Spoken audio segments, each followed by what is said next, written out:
So hello dear student, কেমন আছো? I hope প্রত্যেকে শুধু ভালো নয়, ভীষণ ভালো আছো। স্ক্রিনের ওপর লাভ ও ক্ষতি চ্যাপ্টার একটা অঙ্ক দেখা যাচ্ছে। কোশ্চেনটা কি বলেছে সেটা আমরা মন দিয়ে পড়বো, বুঝবো, তারপর প্র্যাকটিস করব। কিন্তু তার আগে চ্যানেলটা সাবস্ক্রাইব করবো। ওকে, চলো কি বলেছে দেখো। এক বিক্রেতা 144 টাকায় একটি দ্রব্য বিক্রি করছে। বেশ, বিক্রি করে ক্রয় মূল্যের সমান হারে লাভ করলো। মানে ক্রয় মূল্য যদি এক্স টাকা হয়, কত টাকা ক্রয় মূল্য? এক্স টাকা, তাহলে লাভের হার কত হবে? X% হবে লাভের হার। আর বিক্রয় মূল্য কত? বিক্রয় মূল্য দেখো 144 বলে দিয়েছে। ঠিক আছে, তিনটি ইনফরমেশন পেয়ে গেছি। দ্রব্যটির ক্রয় মূল্য কত, মানে এক্স এর মানটা কত। বেশ, তাহলে একটা কথা আমরা জানি, একটা শর্ত জানি, ক্রয় মূল্য প্লাস ক্রয় মূল্য এর লাভের হার X% ইকুয়াল টু বিক্রয় মূল্য, হয় কি হয় না? হ্যাঁ, বিক্রয় মূল্য সমান কি? ক্রয় মূল্য প্লাস লাভ।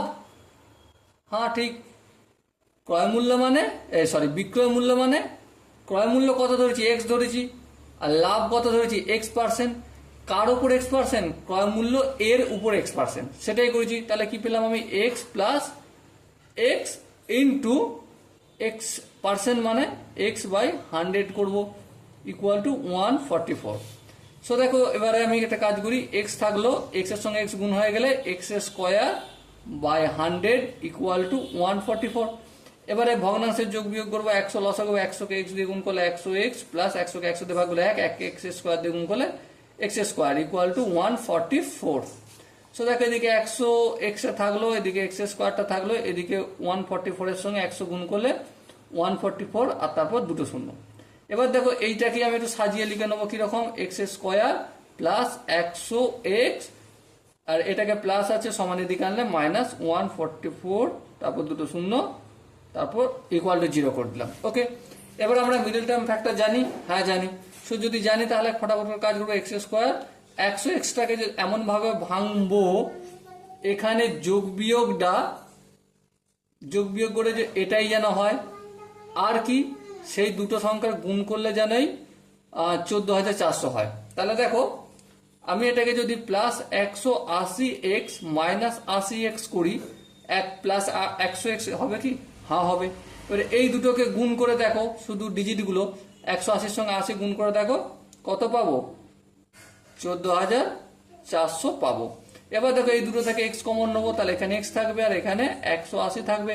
এখান থেকে মাইনাস 80 কমন নেবো, এখানে শুধু X থাকবে আর এখানে প্লাস 180 ইকুয়াল টু 0। এবার দেখো, এই দুটো কমন নিয়ে এবারে X প্লাস 180 আর যেটা থাকলো X মাইনাস 80। তাহলে আলটিমেট কি পেলাম? X ইকুয়াল টু 80 আর X equal to minus 180। So এটা কি হয়ে যাবে? রিজেক্ট হয়ে যাবে। কি হয়ে যাবে? রিজেক্ট, কারণ দাম মাইনাসে এখন সম্ভব না, যেহেতু ক্রয় মূল্য। তাহলে ক্রয় মূল্য কত পেলাম? 80 টাকা পেলাম।